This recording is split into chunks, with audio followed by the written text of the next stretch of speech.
오늘은 이제 계속해서 우리 계시록에 있는 말씀을 봅니다. 여러분, 교회의 변천을 한번 제가 오늘 들어가기 전에 설명을 해주려고 하는데, 교회의 변천이 어떤 과정으로 어떻게 될 건지 이미 예수님께서 예화로 충분하게 설명을 하셨는데, 사람들은 이거를 전혀 이해하지를 못해요. 이게 참 비극입니다. 참 대화를 하는데 그래서 예수님이 우리하고 대화를 많이 할 수가 없는 게, 니고데모도 대화를 하려고 하는데 코드가 안 맞잖아요. 그러니까 예수님이 무슨 말씀을 하셨냐면, 내가 이 땅에서 벌어지는 일을 얘기해도 너희가 알지 못하거든. 하물며 하나님의 일을 말하면 너희가 하늘의 일을 얘기하면 이해할 수 있겠느냐라고 말씀을 하셨는데, 그렇습니다. 그래요. 자, 여러분, 교회를 어떻게 생각해요? 교회가 점점 나아질 거라고 생각하세요? 아닙니다. 이건 진화론적인 생각일 뿐이에요. 교회는 점점 나아지지 않습니다. 마태복음 13장 32절에 보면, 이는 모든 씨보다 작은 것이로되 자란 후에는 풀보다 커져서 나무가 되매 공중에 씨가 와서 깃든다고 얘기합니다. 자, 겨자씨가 가장 씨 중에 작다고 그래요. 눈에 날려서 잘 안 보입니다. 가장 미미한 존재들인 예수님의 제자들을 통해서 이 복음의 씨가 심겨졌어요. 그런데 이게 자라는데 굉장히 크게 자랍니다. 자라니까 누가 와서 거기에 누리고 있어요? 공중의 새가 누리고 있습니다. 공중의 새는 뭐를 말할까요? 공중의 새는 뭐냐면은 악한 세력을 말합니다. 교회가 크면요, 거기서 많은 사람이 이렇게 착각을 해요. 하나님의 역사가 많이 일어나고 막 그렇게 생각하는데, 그게 아니라 교회가 막 이렇게 커지게 되면 거기서 누가 그 혜택을 다 누려요? 악한 세력이 누립니다. 이게요, 복음을 전파할 때 한 사람 한 사람을 얼마나 한 영혼이 귀해서 복음을 증거를 합니까? 그래서 그 사람의 영혼을 불쌍히 생각해서 복음을 나눈단 말이에요. 그리고 성경을 가리킵니다. 그러다 보면은 어떤 변화가 일어나냐면, 이게 이 가르침이 복음이 이제 변해가지고 문화가 돼요. 문화가 되니까 크리스마스 선물에 크리스마스 때 선물 돌리고 크리스마스 추리하고 뭐라고 얘기하면 아멘 그러고 넘어가는 거예요. 자, 그러다가 이 문화가 배교를 하기 시작을 합니다. 그래가지고 어떻게 하냐면은 슬슬 이방 문화를 점점 더 받아들여요. 여러분, 그거 아세요? 예수님이 12월 25일 날에 태어난 적이 없어요. 12월 25일 날이 무슨 날인 줄 아세요? 태양신의 날입니다. 크리스마스 추리가 어디서 온 줄 아세요? 바벨론 종교에서 왔어요. 그러니까 바벨론이라고 그러니까 또 느부갓네살 왕의 그 바벨론을 또 얘기하고 생각하고, 동영상에 보니까 그렇게 되게 많이 하던데, 그게 아니에요. 창세기 10장 11장에 있는 바벨론을 말합니다. 거기에 종교에서 보면 뭐냐면, 제사장들이 검은 옷을 입고 샌들을 신고 묵주를 하고 그들을 아버지라고 부릅니다. 그리고 크리스마스 때가 아니라 그들이 인사할 때 카드를 돌려요. 카드를 돌리고 나무에다가 걸어서 축복을 빕니다.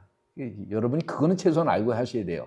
저도 합니다. 그렇게. 왜 하냐면 애들 때문에 좀 아름다운 메모리를 심어주고 싶어서 쭉 해왔고 그렇게 하고 있어요. 근데 이게 유래가 어디서 왔는지는 성도들이 알아야 되는데, 아마 지금 이 얘기를 처음 들으신 분도 굉장히 많을 거예요. 그죠? 예. 자, 그 다음에 어떻게 변하냐? 완전히 넘어갑니다. 얼로? 이교도로 넘어가요. 우리는 안 그럴 거야. 그런 착각하지 마세요. 여러분은요, 이스라엘의 민족과 우리와 전혀 다른 게 하나도 없습니다. 여러분, 실망시켜서 미안한데 하나도 없어요. 예를 들어서 터키를 보세요. 하나님 복음이 증거되어지고 사도 바울이 그렇게 목숨 걸고 증거를 하고 성경을 가르쳤고, 그 다음에 그게 뿌리를 내렸고, 그러더니 배교를 하고 그 다음에 머슬럼 국가가 돼가지고 하나님 믿는 사람을 핍박합니다. 거기는 중동 지역이잖아요. 그래요? 영국을 볼까요? 영국 똑같아요. 19세기만 해도 모든 여러분이 생각하는 교파의 거의 99%가 영국에서 나왔습니다. 근데 그게 복음을 가리키고 문화가 되고 그러더니 배교를 하더니 지금 뭐예요? 여러분이 영국이 크리스찬 국가라고 생각하면 굉장히 오해입니다. 영국은 크리스찬 국가가 지금 아니라고 그래요. 머슬럼 국가가 됐다고 합니다. 무서운 얘기예요. 이게 프랑스 마찬가지고 미국? 여러분 지금 미국은 어느 정도냐면 배교가 지금 됐어요. 이교도가 들어오려는 걸 지금 크리스찬들이 필사적으로 막아요. 신기한 게 미국은 이게 오래 갑니다. 제가 왜 그런가 봤더니 제 생각이에요. 이거는 제 생각인데 미국 사람들이 되게 진실돼요. 크리스찬 문화에서 성장했기 때문에 거짓말을 이렇게 안 하고 정직한 문화를 갖고 있는 나라는 제가 볼 때는 미국이 유일해요.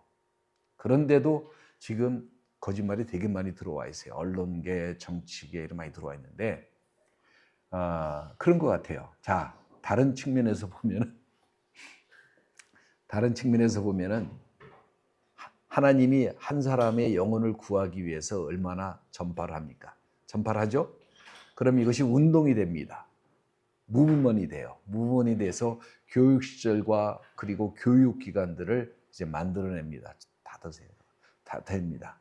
그 다음에 뭐가 되냐면은 교육제도에 따라서 교육을 제도화시킵니다. 여러분 아세요? 아이브리그라고 하는 여러분의 자녀를 그렇게 보내고 싶어하는 학교 다가 100%가 다 뭘로 시작되었는가 하면 신학교로 시작됐습니다.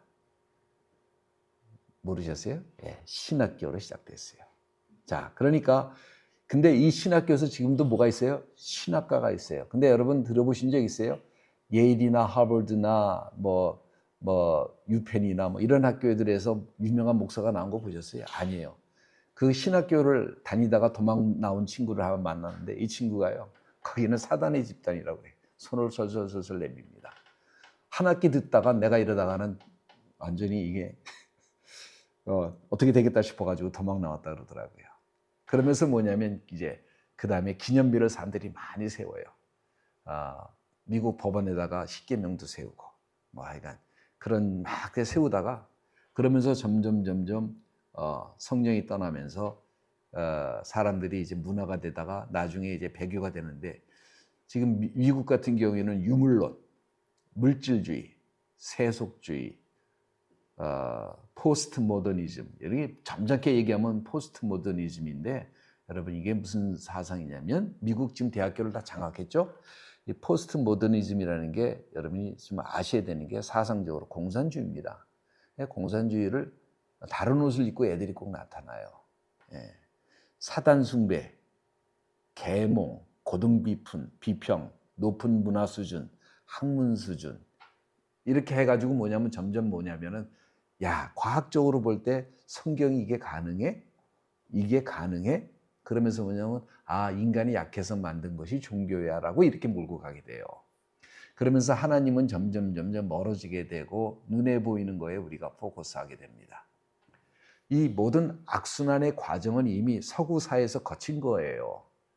한국도 이미 넘어간 지 오래됐어요.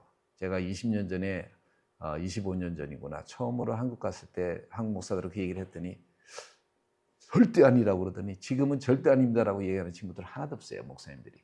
다 가만히 있어요. 다 동의합니다. 영국이 부흥운동 후에 독일이 종교개혁 후에 똑같은 과정을 겪은 거예요. 현재 미국이 변질돼가는 과정이고 중국 교회는 우리 교회보다 더 빨랐어요.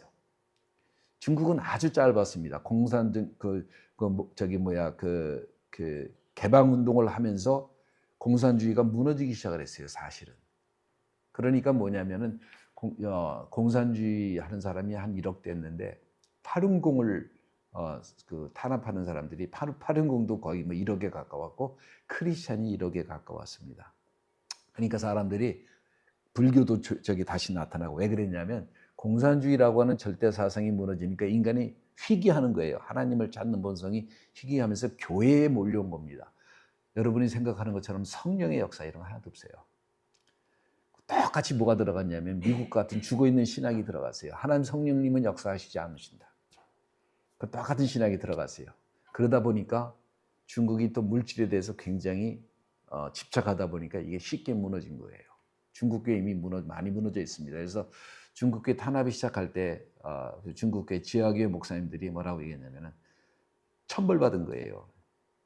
왜 천벌받았지 했더니 교회가 너무 타락해서 하나님이 벌 내리시는 거예요. 천벌받아야 됩니다. 이렇게 얘기를 하더라고요. 자, 이게요. 사사기 때 다 겹친 일들이에요. 여호수아 다음에 죽자마자 바로 이스라엘이 변화된 일입니다. 그러니까 우리는 종종 어떻게 생각하냐면 성경을 읽으면서 아이 바보들. 왜 이스라엘은 이것밖에 안 되노? 이렇게 생각을 하시죠.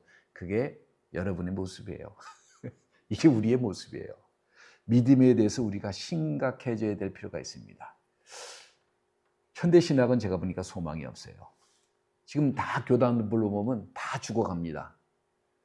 유일하게 현상 유지했던 것이 침례교회였고 성장하는 교회가 순복음교회였는데 이제 그것도 다 옛날 얘기가 되세요. 1980년도 정에는 그랬는데 지금은 다 그렇지 않아요.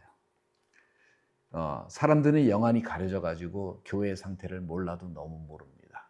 심지어는 지금 캐톨릭과 개신교가 이혼을 했는데 다시 재혼을 하자. 그래서 교회가 하나가 되자고 하는 것이 개신교에서 이곳저곳 돼서 지금 무브먼이 일어나요. 여러분이 보는 WCC라든지 WEF라든지 뭐 이건 레슬링인가? 뭔지 모르겠는데 아무튼 이런 집단이 계속 이름 바꿔가지고 생기는 것 중에 하나가 뭐냐면 재결합입니다. 그러면 누가 수장이 될 것 같아요?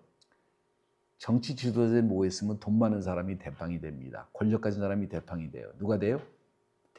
캐톨릭의 교황이 대빵이 됩니다. 신학이 무슨 신학이에요, 이런 게. 이 사람들은요, 회개 눈물이 뭔지도 몰라요. 그 짧은 짧은 지식들로 가득 차 있습니다. 오늘날 교회의 가장 큰 문제는 제가 보기에 교회에 죄인이 없어요. 하나님은 죄인을 부르셨는데 다 의인이냐? 다 잘났어.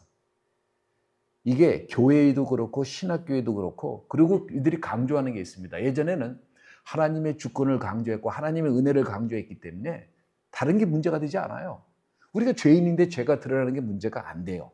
근데 오늘 교회는 개인의 권리, 인권, 이거 굉장히 중요합니다. 그리고 사랑, 굉장히 중요합니다. 근데 그 사랑하시는 주님께서 심판하시는 주님은 싹 감췄어요. 회개하라는 얘기가 감춰진 지 오래됩니다. 반드시 성령께서 임하셔야 사람은 죄를 알아요. 자, 두아디라 교회에 대해서 봅니다. 2장 18절에 두아디라고 하는 말은 고통의 향기라고 하는 말입니다. 2장 18절에 두아디라 교회의 사자에게 편지하기를 그 눈이 불꽃 같고 그 발이 빛난 주석과 같은 하나님의 아들들이 가라사대 이렇게 얘기합니다. 예수는 하나님의 아들이십니다. 그러니까 예수님을 얘기를 하는데 지금 예수님의 환상을 보신 거예요. 그 눈은 불꽃 같은 눈이라 이런 얘기가 뭐냐면 눈에서 뭐예요? 불꽃이 튄다는 거예요. 언제 불꽃이 튀어요? 사람들이 선하신 그분이 악을 바라봤을 때 통찰력을 가지고 모든 걸 꿰뚫어 보고 있고 그들의 가증하는 모습을 보니까 눈에서 불이 나죠. 분노를 품고 지금 계시는 거예요. 사악한 교회의 타락을 바라보시고 있는 주님의 모습인데 빛나는 놋이라고 하는 그 발이 빛난 주석 같은 것이 뭐냐면 이 놋인데 놋으로 나중에 뭐예요? 심판으로 밥을 막 밟을 거예요. 그래서 심판하시는 모습을 얘기하는 겁니다. 이 고통의 향기는 캐톨릭의 박해를 말해요. 우리가 전 시간에 10대 교황이 10명의 교황이 어떻게 사람들을 탄압해 왔는지 초대교회에서 여러분 보셨을 거예요. 그죠? 이거는 아무것도 아닙니다. 교회 역사를 보면 엄청난 박해가 500년서부터 1500년 동안 행해지는데 여러분이 알고 있는 뭐 중세 무슨 전쟁, 장미 전쟁, 무슨 전쟁 다 여기에는 뭐예요? 히틀러의 600만 명 유대인을 학살한 것까지 뒤에는 다 누가 있어요? 캐톨릭이 있어요. 역사를 제대로 알아야 합니다. 캐톨릭이 다 있어요. 그런 적 없는데요. 그렇게 얘기하시는 분은 로마 교황이 유대인들에게 공식 사과문을 발표했습니다. 정치적인 것뿐이죠. 자, 아무튼 그래요. 그래서 이동안 엄청난 탄압이 아주 잔인한 행동이 수많은 사람이 그냥 떼죽음을 당합니다. 두 가지 큰 죄악적 신학이 성립되는데 마리아가 신격되기 시작을 해요. 원래 이 마리아라고 하는 것은 로마 시대 때 300년, 400년 정도의 처녀 숭배 사상이 일어나기 시작해서 왜? 너무 타락했거든. 너무 타락하다 보니까 사람이 양심이라는 게 있어서 행동이 그 이상으로 자꾸 넘어가서 이상한 짓을 자꾸 하다 보면 씩해지는 거거든. 그러니까 처녀에 대해서 동경을 갖게 되고 처녀 숭배 사상을 하면서 그게 퍼지면서 마리아라고 하는 존재가 갑자기 팝업돼 가지고 갑자기 결혼을 해가지고 6명 이상을 낳은 아줌마가 갑자기 처녀로 변한 거예요. 그래야 되니까. 그 다음에 둘째로 침례의 중생이 절대 진례가 되면서 침례가 또 뭐로 되냐면 세례를 해도 괜찮다라고 하는 이야기를 하기 시작합니다. 편의주의죠. 편의주의. 왜냐하면 침례하려고 그러면 겨울에 어때요? 어떻게 침례합니까? 시설도 없는데. 여러분 일본 시설로 생각하시면 안 돼요. 프랑스의 향수가 발달하고 큰 모자 쓰는 게 발달한 것은 화장실이 없어요. 그러니까 간이변소, 우리말로 치면 쉽게 표현하면 오강 같은 거를 갖다가 배선 밖에다 버리는 거예요. 그러니까 그거를 안 맞으려고 큰 모자를 쓰고 다니고 혹시 맞을까봐 그 다음에 냄새가 하도 나니까 향수를 뿌린 거예요. 우리가 어렸을 때 젊은 사람들은 이해 못하겠지만 참 위생 상태가 그냥 그랬어요. 굉장히 냄새도 많이 났고 그러다 보니까 그런 시설에서 목욕한다는 것도 힘들었는데 물속에 들어갔다 나오는 거 강가에 사는 사람은 가능하죠. 근데 그게 힘드니까 그냥 세례라고 하는 물뿌림이라고 하는 것을 만들어내세요. 스프링클하고 물 뿌리는 거하고 맵티즘하고는 굉장히 다른 겁니다. 완전히 다른 거예요. 자, 2장 19절에 내가 네 사업과 사랑과 믿음과 섬김과 인내를 아노니 네 나중 행위가 처음 것보다 많도다. 자, 모든 성경은 모든 성도들이 하나님의 심판대 앞에 쓸 것을 말씀하고 계십니다. 자, 이 심판은 백보자의 심판이 아니에요. 백보자의 심판은 잃어버린 자들이 마지막으로 또 고생하다가 완전히 지옥불로 들어가는 심판이고 의로우신 주님께서 믿는 사람들에게 행하시는 심판을 말합니다. 자, 우리가 죽은 다음에 받는 심판이죠. 여러분이 어떻게 주님은 살고 계시는지 행동하고 계시는지 여러분이 생각하고 계시는지 너무나 잘 알고 계세요. 그래야 심판이 공의로울 거 아니에요. 그러니까 뭐냐면 주님은 다 알고 계십니다. 여러분의 행위를 알고 계시고 여러분의 사랑을 알고 계시고 여러분의 헌신을 알고 계시고 봉사를 알고 계시고 여러분의 믿음을 보고 계시고 환난의 일들을 다 알고 계시고 여러분의 피와 눈물과 고통을 다 헤아려 볼 수 있으신 분이 바로 주님이십니다. 20절과 21절 그러나 네게 책망할 일이 있노라 자칭 선지자라 하는 여자 이사벨을 네가 용납함이니 그가 내 종을 가리켜 깨어 행음하게 하고 우상의 제물을 먹게 하는도다. 21절 또 내가 그에게 회개할 기회를 주었으되 그 음행을 회개하고자 아니하는도다. 이렇게 얘기합니다. 자, 주님이 교회를 징책하시는 가장 큰 이유는 이사벨이라고 하는 잘못된 선생을 받아들인 것입니다. 최종적으로 요새 이제 신학적으로 결정이 났다는 얘기를 15년 전, 20년 전에 제가 이제 본 적이 있는데 자꾸 성모 마리아가 뭐라고 그래요? 성령이래, 성령. 그래야지 여러분이 잘 알고 있는 존경하는 그 테레사 수녀가 교황한테 맨날 청혼하는 거예요. 이제 이 성모 마리아가 성령이신 것을 밝혀주시옵소서. 한마디로 코미디예요. 여러분이 아는 것처럼 유명하다는 사람들이 얼마나 성경적 지식이 없는지 여러분이 알면 아마 뒤로 나가 자빠질 일이에요. 잘못된 선생을 이제 받아들인 거죠. 캐톨릭에서. 자, 성경에 의하면 그녀는 우상을 섬기는 여사제 같은 것입니다. 그녀는 미래를 점을치면서 자신을 신의 여사제로 들여진 존재였어요. 그녀는 사람들을 하나님께로 인도하는 것이 아니라 하나님께로부터 멀어지도록 강요하고 술수 쓰고 사람을 매니플레이트하는 존재였습니다. 믿음을 갖도록 가리키고 헌신하고 세워주기보다는 음란함을 통해서 타락시키고 그리고 하나님을 떠나게 하고 그리고 사람 간의 갈등을 유발시키는 존재였습니다. 우상을 멀리하기보다는 우상에게 드려지는 음식을 강요하는 자죠. 여러분, 포옹한다는 게 기독교에서는요, 포옹이라는 게 없습니다. 왜 순교자가 나오는 줄 아세요? 불교는 순교가 없어요. 2차 돈이 있잖아요. 여러분, 상식적으로 생각해 보세요. 사람이 죽으면 하얀 피가 나옵니까? 무슨 요괴 인간이에요? 그 말도 안 되는 얘기를. 그리고 이제 불교 역사를 보면 어쩌다 그런 사람이 있을 수 있겠지. 근데 불교 역사를 보면 불교는 다 지역마다 달라요. 한국 불교, 중국 불교, 일국 불교, 일본 불교 다 다릅니다. 왜 다른지 아세요? 진리가 아니에요. 철학입니다.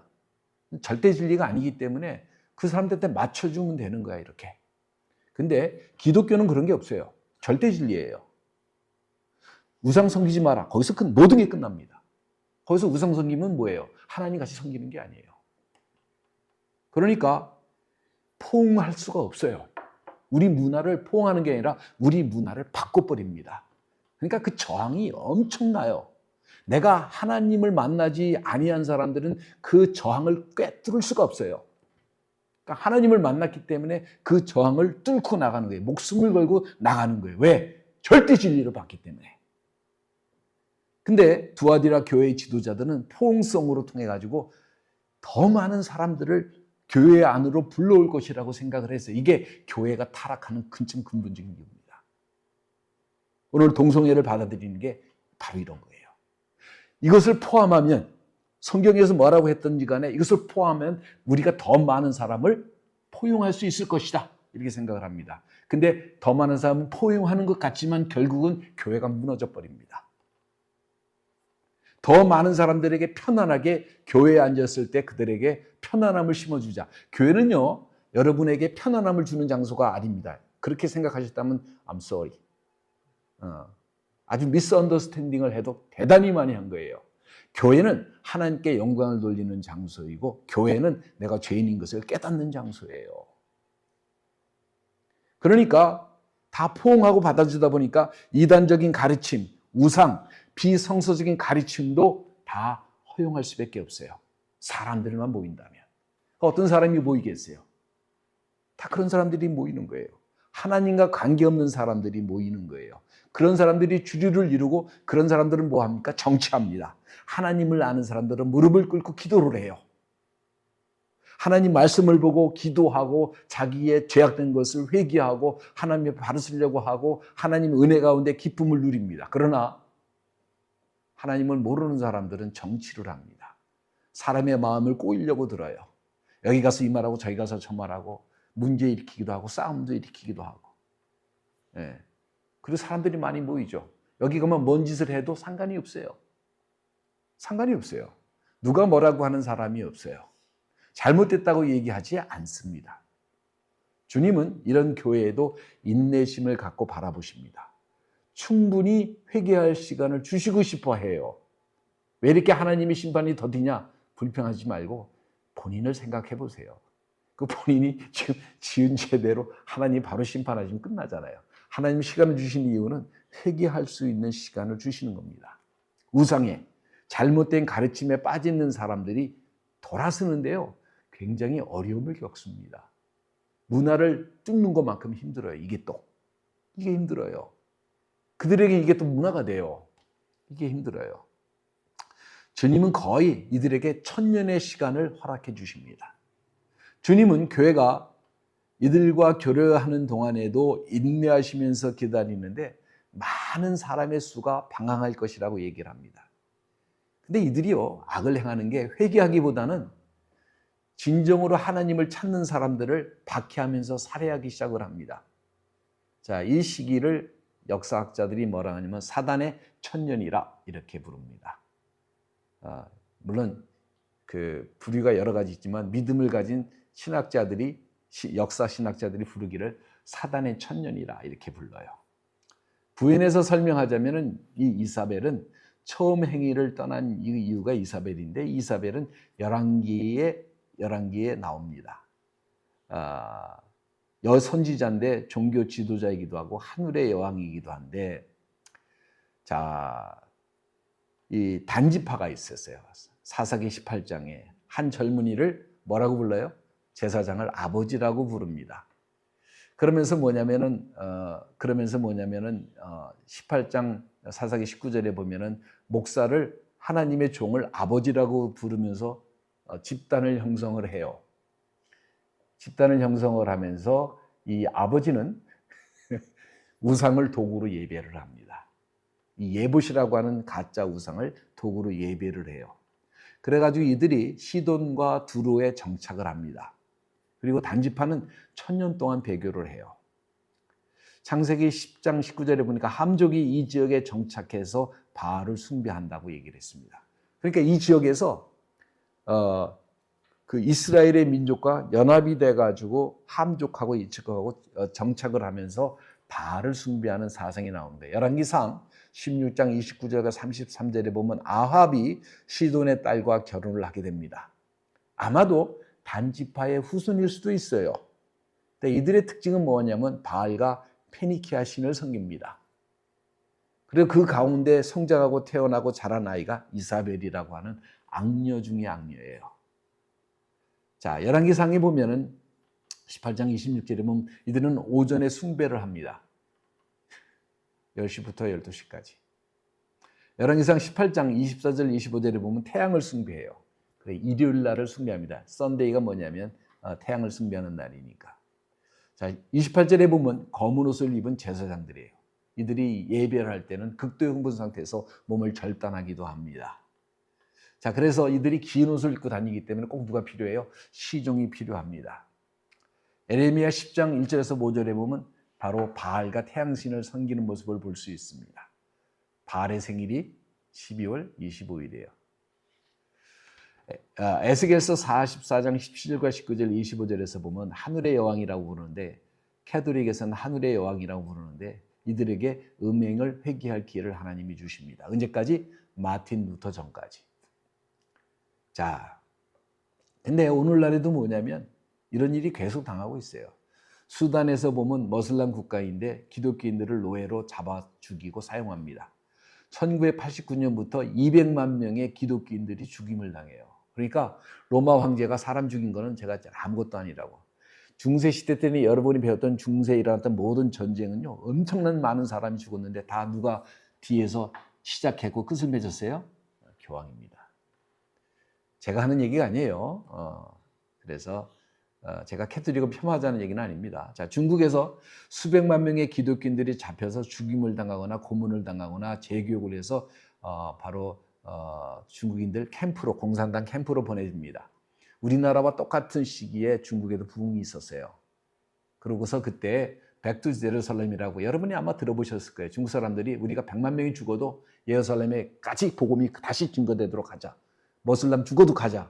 중국 사람들도 그런 기질이 있더라고. 그랬는데 공산당이 점거하면서 사람들이 이렇게 많이 죽인 거예요.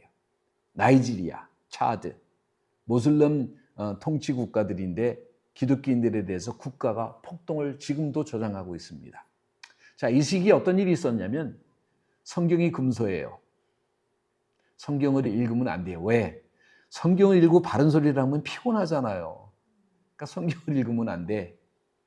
성경은 아주 어려운 겁니다. 그래서 라틴말로 해놔요.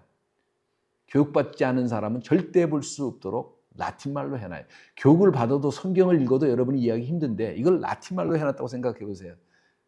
그러니까 뭐 사람들이 성경 볼 생각을 아예 못하는 거예요. 그리고 해석은 누구만 할 수 있어요? 교황만이 해요.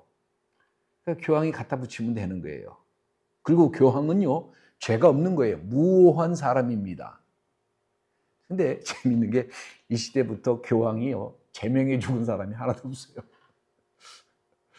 다 독살당하고 뭐 하여간 암살당하고 뭐 이렇게 그러면서 죽어요. 제명에 죽은 자가 드물어요. 자, 이 시기에 교회 지도자들이 회개하기는커녕 진정으로 예수 믿는 집단들을 집단으로 죽이기 시작합니다. 22절 볼지어다 내가 그를 침상에 던질 터이요 또 그로 더불어 간음한 자들도 만일 그 행위를 해결치 아니하면 큰 환난에 던지고 그럽니다. 회개의 기간이 주어진 시간이 1000년입니다. 세상의 지도자들이 이 음란한 교회를 파괴하고 복수할 때는 17장 계시록 17장에 나와요. 이것은 환난 시기에 이런 큰 일이 또 다시 생길 겁니다. 이거는 그림자예요. 자, 이사벨은 두아디라 교회의 영적인 음녀입니다. 그 음녀의 특징은 침실에서 죄를 짓는 거예요. 자, 그러면서 특징은 뭐냐면 항상 이 여자만 욕하는데 항상 같이 노는 부류가 또 있어요. 이거를 기억해야 합니다. 이들은요, 불을 가지고 노는 거예요. 음료 문제뿐만 아니라 음료 주변에 함께 거니는 자들에게도 똑같이 주시는 경고입니다. 회개하지 않는다면 그 죄악에 상응하는 대가를 치르게 될 것이라는 거예요. 23절, 또 내가 사망으로 그 자녀들을 죽이리니 모든 교회가 나는 사람의 뜻과 마음을 살피는 자인 줄 알리라. 내가 너희 각 사람의 행위대로 갚아주리라. 여러분이 행한 일을 반드시 영한 일이 해라는 일에 대한 consequence, 전후 결과는 남게 될 것입니다. 이사벨의 신앙은 긴 세대에 걸쳐서 연결되고 있고 아직도 우리 주변에 맴돌고 있습니다. 강력하게. 로마서 11장 22절에 저희도 믿지 아니하는데 거하지 아니하면 접붙임을 얻었으리니 이는 저희를 접붙이실 능력이 하나님께 있음이니라. 교회가요, 접붙여진 존재라는 사실을 알아야 합니다. 원목까지도 아끼지 않고 꺾으신 주님께서 접붙인 가지가 타락하면 그것을 참으시진 않을 겁니다. 자, 그녀의 자손들도 문제는 뭐냐면 무서운 게 그녀의 길로 똑같이 걸어갑니다. 죄를 지면서 생각하는 것은 항상 두 가지를 생각하십시오. 하나님은 사랑이시지만은 하나님은 심판이십니다. 하나님이 심판이신 것을 잊어버리기 때문에 하나님을 두려워하는 마음이 없어요. 여러분, 가정에서 두려워하는 사람이 없으면 애들이 어떻게 됩니까? 막 나가죠. 학교에서 요새 선생님을 두려워하지 않아요. 저희 때는 선생님이 아무리 개차반이라도 선생님에 대해서 존경심을 갖도록 배웠기 때문에 그렇게 안 합니다. 아무리 잘못한 걸 눈으로 봐요. 돈 받는 것도 많이 봐요. 거짓말하는 것도 많이 봐요. 그래도 선생님한테 가서 선생님이라는 말을 용어로 쓰고 존중을 해주지 발기발기 찢지 않습니다. 근데 어떻게 돼요? 오늘은 두려운 사람이 없으니까 애들이 선생님이 뭐라 그러면 사진 찍고 오히려 협박하고 주먹으로 때리고. 이게 왜 그러냐면요, 질서가 무너지는 건데 무서운 사람이 없어서 그래요. 집안에 무서운 사람이 있으면요 이러지 못해요. 저희 외사촌이 하나 있는데 아주 말씀 그러게. 체육 선생만 새로 오면 옥상에 올라가서 결투를 신청합니다. 고등학교만 6군데 7군데를 다녔어요. 저희 집에만 오면 이 친구가 양이에요. 양. 우리 집에서는 그게 안 통하거든. 너무 세거든. 그러니까 양이에요. 오면은 그렇게 예의 바르고 그렇게 착할 수가 없어요. 심부름 시키는 거 다 하고. 왜 그런 줄 아세요? 집안에 무서운 사람이 있어야 돼요. 하나님을 무서워하지 아니하니까 교회가 엉망인 거죠. 그분은 우리의 겉모습만 보는 게 아니라 우리의 중심을 보시는 분입니다. 큰 전쟁이 이 당시에 많이 벌어지고 흑사병이 또 이때 일어납니다. 24절 25절에 두아디라에 남아있어 이 교훈을 받지 아니하고 소위 사단의 깊은 것을 알지 못하는 너에게 말하노니 다른 짐으로 너에게 지울 것이 없노라. 다만 너에게 있는 것을 내가 올 때까지 굳게 잡으라. 이렇게 얘기합니다. 이런 가운데서도 이들의 가르침을 거부하고 이들을 외면하는 사람들이 있었습니다. 이들은 아주 어려운 환경 속에 있었고 엄청난 핍박 속에 있었습니다. 여러분과 아세요? 중세시대 때 너는 파문이야 그러면은 그냥 죽는 거예요. 신부가 그 한마디 하면 죽는 거예요. 얼마나 무서운 말입니까? 여러분이 그 사랑, 믿음, 바른 가르침, 인내를 갖고 살아야 되는 게, 여러분 종교가요, 단지 종교가 아닌 게 엄청나게 무서운 겁니다. 만약에 공산주의가 종교가 되면 사람은요 자유가 다 없어져요. 이게 엄청나게 무서운 거예요. 근데 사람들이 거기에 대해서 아유 뭐 이렇게 생각하는 것 같은데 이게 굉장히 중요합니다. 왜 인도가 어렵게 사는 줄 아세요? 쥐가 신이래. 그래서 그 신국장지가 머리에 올라오면 축복받았다고 그래. 거기에서 무슨 소망이 있겠어요? 예? 그러니까 이게 단지 종교가 아니라니까. 예? 자, 여기서 뭐라고 얘기하냐면 내가 올 때까지 굳게 잡으라는 얘기는 뭐냐면 이 또 다른 휴거에 대한 증거예요. 가르침입니다. 자, 이 당시에 있었던 그룹이 시에나의 버니디노, 로잔나의 헨리, 앙게트, 로이따로, 네스토리안, 이런 사람들이 물론 잘못된 가르침이 여기는 있어요. 지금도 보면 캐톨릭보다 훨씬 납니다. 100배는 의인이에요. 이들은 몰랐지만 하나님을 찾으려는 갈망이 있었어요. 근데 너무 지식으로 오늘날 평가를 하는데, 여러분, 예수님이 성서적으로 보면 바리새인이 제일 옳고 사두개인이 이단이에요. 솔직하게 요새 관점에서 보면. 근데 언제 한 번도 예수님이 사두개인이 그런 교리가 잘못됐다고 지적하고 가르친 적이 있나요? 중요한 거는 하나님을 진정으로 사랑하고 찾느냐 아니 찾느냐가 중요하지. 누가 지식이 100% 완전해가지고 하나님을 지식 가운데 100% 찾는 사람이 있으면 한번 봅시다, 얼굴을. 어떤 사람인지.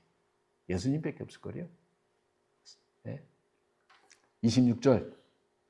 이기는 자와 끝까지 내일을 지키는 그에게는 만국을 다스리는 권세를 주리니 그가 철정을 가지고 저희를 다스려 질그릇 깨트리는 것 같이 하리라. 나도 내 아버지께 받은 것이 그러하니라. 또한 내가 또 그에게 새벽벌을 주리라. 자, 이스라엘의 가르침을 배척하고 주님의 일을 지속하고 주님을 섬기고 인내한다고 한다면은 민족을 다스리는 권세를 주신다고 합니다. 이때는 뭐냐면 천년왕국을 말하는 거예요. 자, 여기서 새벽별은 비너스를 말합니다. 새벽별. 가장 밝은 별이고 아침에 이제 해가 뜨기 전에 이 별이 가장 밝은 별이기 때문에 항해하는 사람들이, 옛날 뱃사람들이 별을 보고 이제 항해를 하잖아요. 이 비너스를 보고서 어느 방향으로 우리가 가야 되는구나 라고 이 방향을 결정해 줬던 별이 이 비너스입니다. 이것은 또 주님의 다른 명칭이기도 합니다. 29절에 귀 있는 자는 성령이 교회에게 하시는 말씀을 들을지어다 이렇게 얘기합니다. 이 시기를 가장 힘든 시기, 고통의 시기, 암흑 시기라고 규정을 했습니다. 여러분이 그렇게 아마 이랬던 것을 알고 계셨을 거예요. 로마 제국 때 엄청난 박해를 받았지. 이건요, 세 발의 피입니다. 그때 그렇게 사람 많이 안 죽였어요. 물론 기독교인도 많지 않았지만 그렇게 많이 안 죽였어요. 이때는 툭하면 10,000명, 20,000명 막 죽습니다. 예. 자, 귀 있는 자들은 성령이 교회에게 하시는 말씀을 들을지어다. 이게 왜 계시록에서 7번 얘기를 했는데 왜 이게 뭐냐면 교회에게 하시는 말씀이고 다른 데서는 교회에게 하시는 말씀을 또 다르게 얘기하는지 여러분이 성경을 깊이 봐야 합니다. 계시록 13장 9절에도 말씀을 하는데 교회 시대가 언제 끝나면 3장으로 끝을 나거든요. 그러면 계시록 13장 9절에서 얘기할 때는 귀 있는 자들은 성령이 교회에게 하신 말씀을 들을지어다 이렇게 얘기를 해야 되는데 그렇게 얘기 안 하십니다. 뭐라고 얘기하세요? 계시록 13장 9절에 보면 누구든지 귀 있는 자는 들을지어다 이렇게 얘기를 하세요. 뭐가 빠졌어요? 교회가 빠졌어요. 왜 교회가 빠졌어요? 교회는 휴거되어서 없기 때문에 빠졌습니다.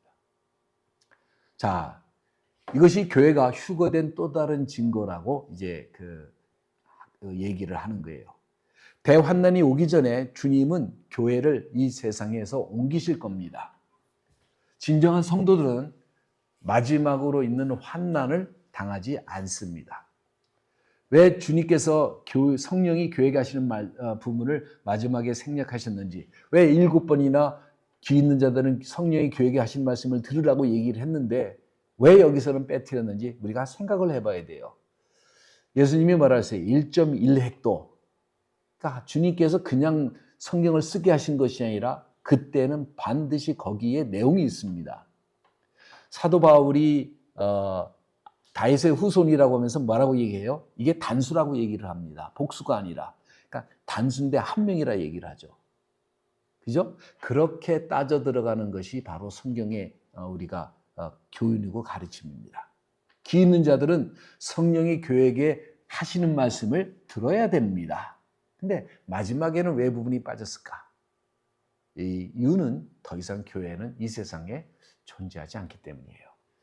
그래서 우리가 뭐예요? 우리는 그리스도의 신부로서 정결해야 되고 깨끗해야 되고 구별돼야 됩니다.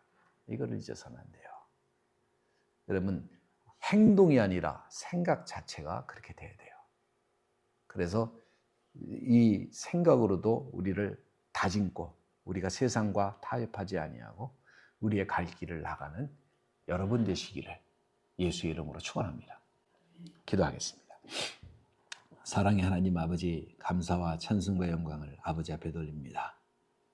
하나님의 은혜와 하나님의 긍휼을 베풀어 주시고 오로지 말씀으로 태어나서 말씀을 따라 걷다가 때로는 넘어지고 때로는 좌절하고 때로는 원망하고 때로는 뒷걸음질을 쳐도 아버지 예수 그리스도께서 인도하시는 그 길에서 그 진리 안에서 그 말씀 안에서 벗어나지 아니하고 오직 주님만을 따라가는 저희들 다 될 수 있도록 축복해 주시옵소서.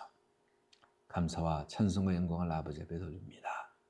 우리를 붙잡아 주시고 이 마지막 세대에 서 있는 저희들을 다시 한번 붙잡아 주시고 주님의 은혜와 긍휼로 구별해 주옵소서. 감사와 찬송을 돌리며 예수님의 이름으로 기도합니다. 아멘.